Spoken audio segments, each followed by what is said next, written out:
guess I'm the guy next door. I mean, I always knew I was famous, but now everybody else found out.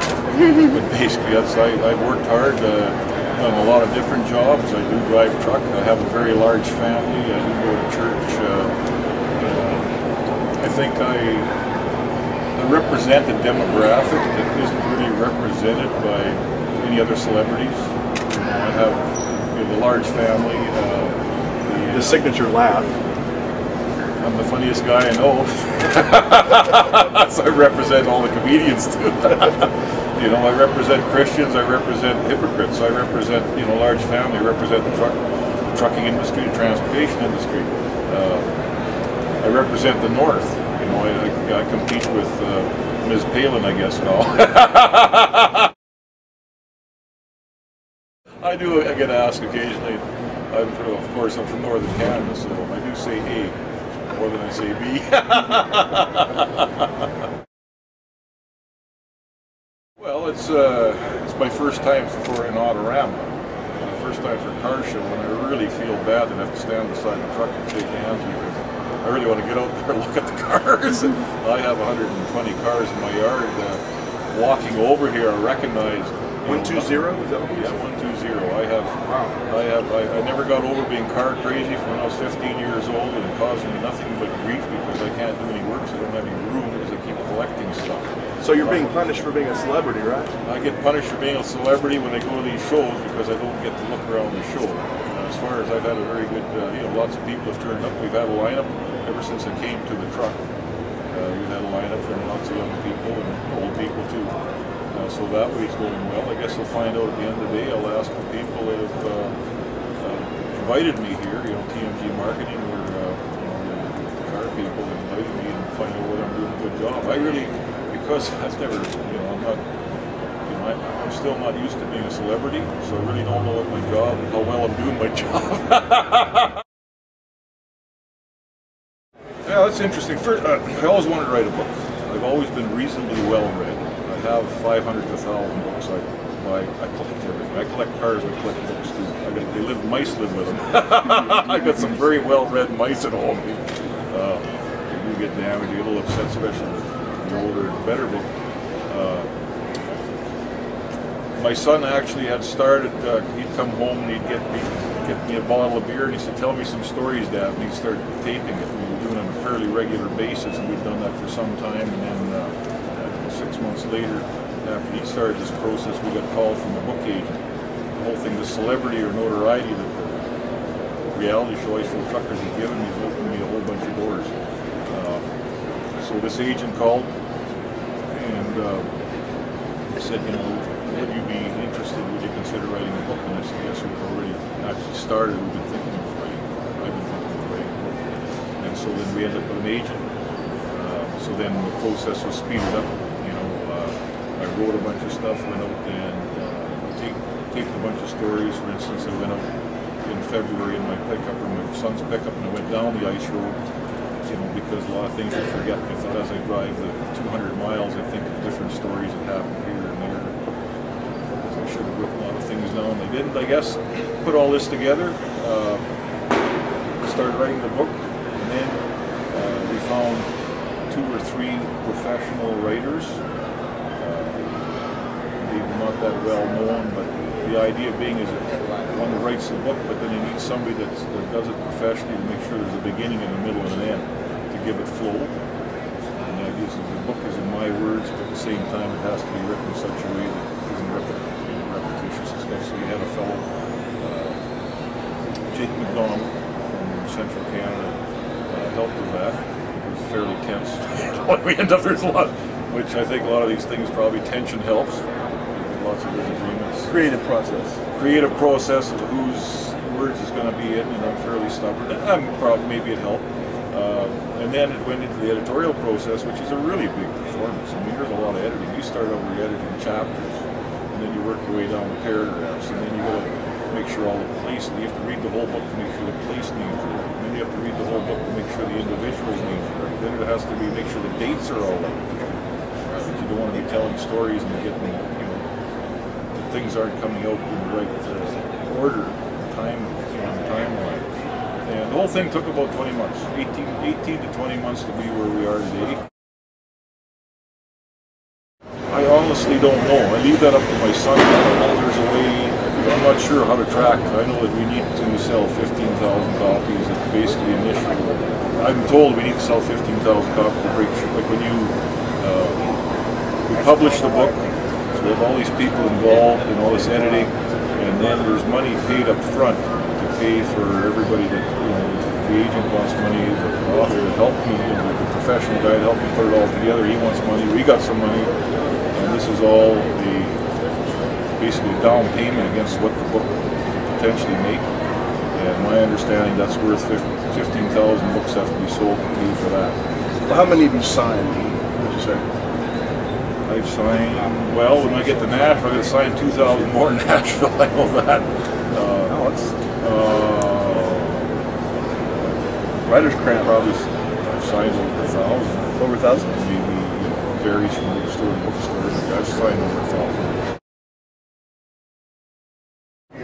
Well, challenges, we broke down right in front of the prison in Salt Lake City. We had people crawling over the fence for autographs.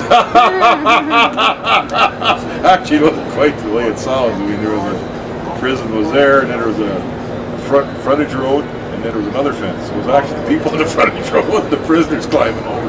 But we had vehicles stop, and people climbing over the fence for a picture and stuff. The truck was broke down for 3 hours. The air dryer broke down. We patched it up. I have 2 guys with me. We brought 2 camera people that we actually hired ourselves. They were documenting the trip. Basically, the Canadian hillbillies coming to visit their southern brethren. We can see a movie down the road? We're hoping, yeah, that we're documenting the trip, and we're hoping to put it together in at least 1 hour episode. But, you know, it's oh, like an episode of your show? Well, it'll be an episode of, it'll be my show. It'll be for sale. Hopefully somebody will be interested in buying it. We'll make it ourselves and sell it ourselves. But it's sort of, I can see that this documentation, because we're doing something we don't know what we're doing. It's like writing a book. Once you start writing a book, it starts after a point. I've written a novel, it'll start writing itself. So as we go along and you know, as we go state to state, we meet family, we meet friends, we meet people we're involved in, it keeps growing. It's snowballing. So potentially, you know, ideally it'd be nice if we come, you know, it'd be nice if we came up with a 10, 11 episode of, but we'll definitely have at least 1 or 2 hours of, you know, this trip that we're making. So that's another thing that we're trying to do. The notoriety of becoming a celebrity from the reality show gives me a lot of opportunities. We're trying to build on these opportunities with help from, you know, of course, my own family. My wife is here with me. And my son that manages me. And there are people that have been helping us along the way. If this book is successful, yeah, I could write 2 more, 3. I'd like to write a novel, but this is the PG version, and we hope there's at least 1 more PG version. And then there's probably a version where I'd have to just release it before I died, because. But no, there's definitely more books. I've had for a guy that never really left the farm by very, very much. That was pretty exciting. Like, having a large family, of course, helps. Things always seem to happen.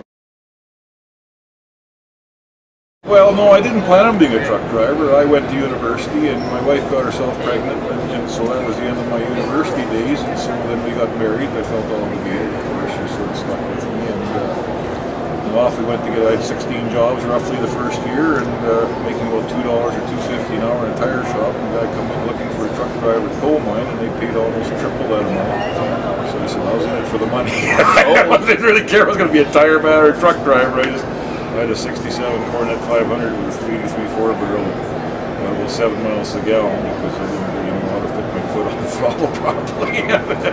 So I needed gas, and I needed soil lac for the baby, and I needed a place to live. So off we went, and next life took hold. One thing led to another, and I tried a few things looking for gold. Ended up north, and I have my own construction industry business where I make topsoil and do all gravel, build park trails. I go out nice, or if I have a tractor, I work nice. So that's how I got into that. Otherwise, I've run for politics. They haven't called us yet, you know, with any. I think we got a phone call saying that they would be calling us. We don't know what they have planned for next year or this year as far as filming. Expect to hear from them in December. Expect to be on the show next year.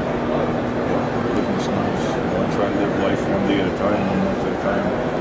It's a long time. The next month we'll get to Christmas. So basically, you're waiting on news of the next season? I'm waiting on news next season from Original Productions in Burbank, which are the people that do the filming for History Channel.